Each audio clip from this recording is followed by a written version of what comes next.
ಎಲ್ಲರಿಗೂ ನಮಸ್ಕಾರ ಸ್ನೇಹಿತರೆ. ಫೆಬ್ರವರಿ ತಿಂಗಳಲ್ಲಿ ಈ ಮೂರು ರಾಶಿಗೆ ಸೇರಿದ ಜನರ ಅದೃಷ್ಟದ ಬಾಗಿಲನ್ನು ತೆರೆಯಲಿದೆ. ಹಾಗಾಗಿ ವರ್ಷದ ಮೊದಲ 2ನೇ ತಿಂಗಳಲ್ಲಿ ಯಾವೆಲ್ಲ ರಾಶಿಯವರಿಗೆ ಅಪಾರ ಲಾಭ ಉಂಟಾಗುತ್ತದೆ ಎಂದು ನೋಡೋಣ ಬನ್ನಿ. 2026ರಲ್ಲಿ ಈ ಮೂರು ರಾಶಿಗೆ ಸೇರಿದ ಜನರ ಅದೃಷ್ಟವನ್ನು ಬದಲಾಯಿಸಲಿದೆ ಎನ್ನುವ ಬಗ್ಗೆ ಸಂಪೂರ್ಣ ಮಾಹಿತಿಯನ್ನು ತಿಳಿದುಕೊಳ್ಳೋಣ. ಮೊದಲನೇದಾಗಿ ಮೇಷರಾಶಿ. ಮೇಷರಾಶಿಗೆ ಸೇರಿದ ಜನರಿಗೆ 2026ನೇ ವರ್ಷದಲ್ಲಿ ತುಂಬ ಲಾಭಕರವಾಗಿದೆ. ಈ ಅವಧಿಯಲ್ಲಿ ಮೇಷರಾಶಿಗೆ ಸೇರಿದ ಜನರ ಆದಾಯವನ್ನು ಹೆಚ್ಚಿಸಲು ಹೊಸ ಹೊಸ ಮಾರ್ಗಗಳು ಗೋಚರಿಸುವುದು, ಜೊತೆಗೆ ಹೂಡಿಕೆಗೆ ಸಂಬಂಧಿಸಿದಂತೆ ಅಪಾರ ಲಾಭವನ್ನು ಈ ಅವಧಿಯಲ್ಲಿ ನೀವು ಗಳಿಸುವಿರಿ. ಜೊತೆಗೆ ಕೆಲಸವನ್ನು ಮಾಡುವ ಮೇಷರಾಶಿಗೆ ಸೇರಿದ ಜನರಿಗೆ ಈ ಅವಧಿಯಲ್ಲಿ ವ್ಯಾಪಾರ ವ್ಯವಹಾರಕ್ಕೆ ಸಂಬಂಧಿಸಿದಂತೆ ಉತ್ತಮವಾಗಿರುವುದು. ಈ ರಾಶಿಗೆ ಸೇರಿದ ಜನರಿಗೆ ಕೆಲಸದಲ್ಲಿ ಕೆಲಸ ಮತ್ತು ಒತ್ತಡ ಕಡಿಮೆ ಆಗಲಿದೆ. ಅಧಿಕಾರಿಗಳ ಬಗ್ಗೆ ನಿಮ್ಮ ಅಭಿಪ್ರಾಯ ಸಕಾರಾತ್ಮಕವಾಗಿ ಬದಲಾಗಲಿದೆ. ಆಸ್ತಿಗೆ ಸಂಬಂಧಿತ ಸಮಸ್ಯೆಗಳಿಗೆ ಪರಿಹಾರ ದೊರಕಲಿದೆ. ಸಂಬಂಧಿಗಳು ಮತ್ತು ಸ್ನೇಹಿತರ ಕಾರಣ ಶುಭ ಕಾರ್ಯಗಳು ನಡೆಯುತ್ತವೆ. ಆಧ್ಯಾತ್ಮಿಕ ವಿಚಾರಗಳಲ್ಲಿ ವೃದ್ಧಿಯಾಗಲಿದೆ. ಆರೋಗ್ಯ ಉತ್ತಮವಾಗಲಿದೆ. ಮೇಷರಾಶಿಗೆ ಸೇರಿದ ಜನರ ಹಣವು ಕಳೆದು ಹೋಗಿದ್ದರೆ ಈ ಅವಧಿಯಲ್ಲಿ ಆ ಹಣವನ್ನು ವಾಪಸ್ಸು ಗಳಿಸುವ ಯೋಗ ದೊರಕಲಿದೆ. ಹೊಸ ಕೆಲಸವನ್ನು ಪ್ರಾರಂಭ ಮಾಡಬೇಕೆನ್ನುವವರು ಈ ಅವಧಿಯು ಬಹಳ ಶುಭವಾಗಿರುವುದು ಎಂದು ಹೇಳಲಾಗುತ್ತದೆ. ಎರಡನೇದಾಗಿ ಸಿಂಹರಾಶಿ. ಸಿಂಹರಾಶಿಗೆ ಸೇರಿದ ಜನರಿಗೆ ಈ ಸಂದರ್ಭದಲ್ಲಿ ಪಿತ್ರಾರ್ಜಿತ ಸಂಪತ್ತಿಗೆ ಸಂಬಂಧಿಸಿದಂತೆ ದೊಡ್ಡ ಲಾಭವನ್ನು ನೀವು ಗಳಿಸುವ ಸಂಭವವಿದೆ. ಹಣದ ಕಾರಣದಿಂದ ಅಪೂರ್ಣಗೊಂಡಿದ್ದ ನಿಮ್ಮ ಕೆಲಸಗಳು ಗ್ರಹಣದ ಶುಭ ಪರಿಣಾಮದಿಂದ ಪೂರ್ಣವಾಗುತ್ತವೆ. ನಿಮ್ಮೊಳಗಿನ ಬುದ್ಧಿ ಮತ್ತು ವಿವೇಕ ಹೆಚ್ಚಾಗುತ್ತದೆ.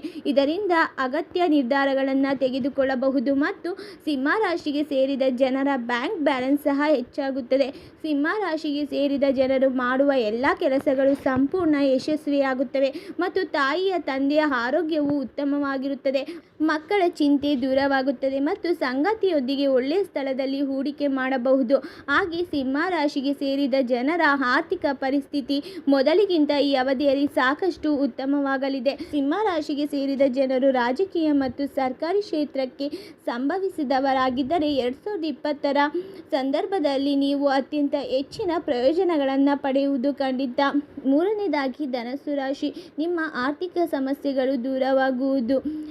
ಈ ನಿಮ್ಮ ಅವಧಿಯಲ್ಲಿ ನಿಮ್ಮ ಮನೆಯಲ್ಲಿ ಸಾಕಷ್ಟು ಸಂತೋಷಮಯವಾದ ವಾತಾವರಣವಿರುವುದು. ಗ್ರಹಣದ ಶುಭ ಪರಿಣಾಮದಿಂದ ಧನುರಾಶಿಯವರಿಗೆ ಹಠಾತ್ ಧನಲಾಭ ಸಾಧ್ಯತೆ ಇದೆ.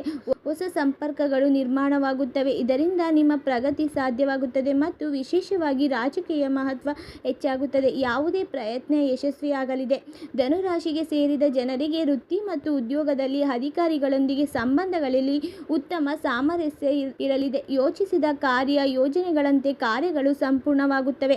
ವ್ಯವಹಾರದಲ್ಲಿ ಹೊಸ ಹೆಜ್ಜೆ ಇಡುವಿರಿ ಮತ್ತು ಹೊಸ ಕೆಲಸವನ್ನು ಶುರು ಮಾಡಬಹುದು. ಇದರೊಂದಿಗೆ ಈ ಸಂದರ್ಭದಲ್ಲಿ ಧನುರಾಶಿಗೆ ಸೇರಿದ ಜನರು ಯಾವುದಾದರೂ ಕೆಲಸದಿಂದಾಗಿ ದೊಡ್ಡ ಯಶಸ್ಸನ್ನು ಗಳಿಸುವ ಯೋಗ ನಿರ್ಮಾಣಗೊಳ್ಳಲಿದೆ. ವಿದೇಶದಲ್ಲಿ ಕೆಲಸವನ್ನು ಪಡೆಯಬೇಕೆಂಬ ಧನುರಾಶಿಗೆ ಸೇರಿದ ಜನರ ಕನಸೆಲ್ಲವೂ ನನಸಾಗುವ ಸಾಧ್ಯತೆ ಹೆಚ್ಚಾಗಿರುವುದು. ಗ್ರಹಣದ ಶುಭದ ಪರಿಣಾಮದಿಂದ ನಿಮ್ಮ ಎಲ್ಲ ಚಿಂತೆಗಳು ದೂರವಾಗುತ್ತವೆ ಮತ್ತು ಮನೆ ಹಾಗೂ ವಾಹನ ಖರೀದಿಸುವ ಕನಸು ಕೂಡ ಪೂರ್ಣವಾಗುತ್ತದೆ. ನಿಮ್ಮ ಹಣ ಕಳೆದು ಹೋಗಿದ್ದರೆ ಈ ಅವಧಿಯಲ್ಲಿ ವಾಪಸ್ಸು ದೊರಕಬಹುದು. ನೀವು ಮಾಡಿದ ಕೆಲಸಗಳು ಯಶಸ್ವಿಯಾಗುತ್ತದೆ. ನೋಡಿದ್ರಲ್ಲ ಸ್ನೇಹಿತರೆ, ಈ ಮೂರು ರಾಶಿಯವರಿಗೆ ಅಪಾರ ಧನ ಸಂಪತ್ತಿನ ಮಾಲೀಕರಾಗುವಂತೆ ಮಾಡುತ್ತದೆ. ಹಾಗಾಗಿ ಈ ಅವಧಿಯಲ್ಲಿ ನೀವು ಬಹಳಷ್ಟು ಸಂತೋಷದಿಂದ ಕೂಡಿದ ಜೀವನವನ್ನು ನಡೆಸುವ ಅವಕಾಶವನ್ನು ಪಡೆದುಕೊಳ್ಳುವಿರಿ. ಈ ಮಾಹಿತಿ ನಿಮಗೆಲ್ಲ ಇಷ್ಟ ಆಗಿದ್ದರೆ ದಯವಿಟ್ಟು ಲೈಕ್ ಮಾಡಿ ಮತ್ತು ಚಾನಲ್ಗೆ ಸಬ್ಸ್ಕ್ರೈಬ್ ಮಾಡಿ. ಈ ವಿಡಿಯೋನ ಎಲ್ಲ ಕಡೆ ಶೇರ್ ಮಾಡಿ. ಧನ್ಯವಾದಗಳು.